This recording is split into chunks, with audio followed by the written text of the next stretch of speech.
kawan-kawan yang udah nggak asing lagi dengan yang namanya bimbingan konseling atau BK, yuk ikutin karena di sini nanti aku bakal ngejelasin apa itu bimbingan konseling, definisi bimbingan dan definisi konseling itu berbeda loh ya.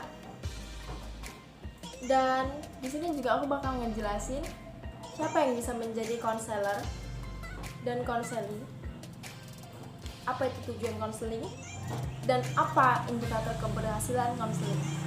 Ikutin terus. Bimbingan dan konseling merupakan terjemahan dari istilah guidance dan konseling, yang dalam bahasa Inggris kata guidance berasal dari kata kerja to guide, yang mempunyai arti menunjukkan, membimbing, menuntun, ataupun membantu, menurut Helen 2005. Nah, di dalam video ini aku bakal ngejelasin apa itu definisi bimbingan. Bimbingan cenderung digunakan untuk mengeluarkan potensi seseorang secara positif. Dan definisi konseling, konseling sendiri digunakan untuk membantu mereka yang memiliki persoalan dari negatif cenderung ke netral dan menjadi positif. Menurut Rogers, konseling adalah serangkaian kontak atau hubungan bantuan yang secara langsung dari individu dengan tujuan untuk memberikan bantuan kepadanya dalam merubah sifat dan tingkah lakunya. Dan menurut Gibson dan Mitchell, konseling perorangan sangat menjaga kerahasiaan klien. Konseling perorangan akan membuat akrab hubungan antara konseling dengan konselor. Konseling perorangan sebagai proses pembelajaran klien dan konseling perorangan adalah sebuah proses terapeutik. Pengertian konseling secara etimologis, istilah konseling berasal dari bahasa Latin yaitu consilium, yang berarti dengan atau bersama yang dirangkai, dengan menerima atau memahami. Sedangkan dalam bahasa Anglo-Saxon, istilah konseling berasal dari selam, yang berarti menyerahkan atau menyampaikan. Nah, setelah di poin sebelumnya kita sudah membahas tentang definisi bimbingan dan konseling. Di sini kita juga dapat mengetahui siapa yang dapat menjadi konselor. Yang dapat menjadi seorang konselor adalah seseorang yang memiliki 3 kemampuan dasar, seperti kongruensi. Apa itu kongruensi?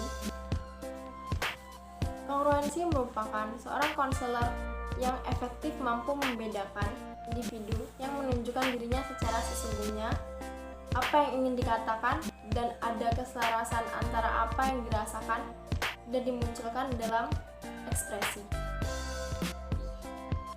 Kedua, empati. Empati yaitu kemampuan seseorang konselor untuk mengetahui dan ikut merasakan apa yang dirasakan oleh seorang konseling. Yang ketiga, perhatian secara positif tanpa syarat, yaitu seorang konselor dapat menerima bahwa konseling yang dihadapi memiliki nilai-nilai yang berbeda dari yang dimiliki konselor. Yang dapat menjadi seorang konseling juga seseorang memiliki problem atau masalah tersebut yang dinyatakan sebagai seseorang konseling. Konseling memiliki 4 tujuan, yaitu 1. Mengenali dan meredakan perasaan klien yang negatif, seperti rasa emosi, marah, dendam, dan lainnya. Yang kedua, membantu klien memahami diri sendiri dan mengenali situasi masalah yang dia alami. Yang ketiga, membantu klien mengambil keputusan yang tepat. Dan yang keempat, membantu klien melaksanakan keputusannya. Setelah mengetahui definisi bimbingan, definisi konseling, dan siapa yang dapat menjadi konselor, apa tujuan konseling, dan indikator keberhasilan konseling, di sini saya juga akan mengungkapkan salah satu kutipan dari nasihat Tuhan Yesus yang sesuai dengan konseling Kristiani. Nah, dalam Matius 11 ayat 28 tertulis, "Marilah kepadaku semua yang letih lesu dan berbeban berat, aku akan memberi kelegaan padamu. Pikulah kuk yang kupasang dan belajarlah padaku, karena aku lemah lembut dan rendah hati, dan jiwamu akan mendapat ketenangan."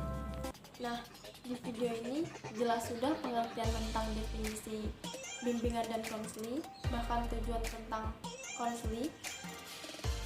Sekian dari video saya. Terima kasih. Semoga dapat menjadi pembelajaran buat Anda.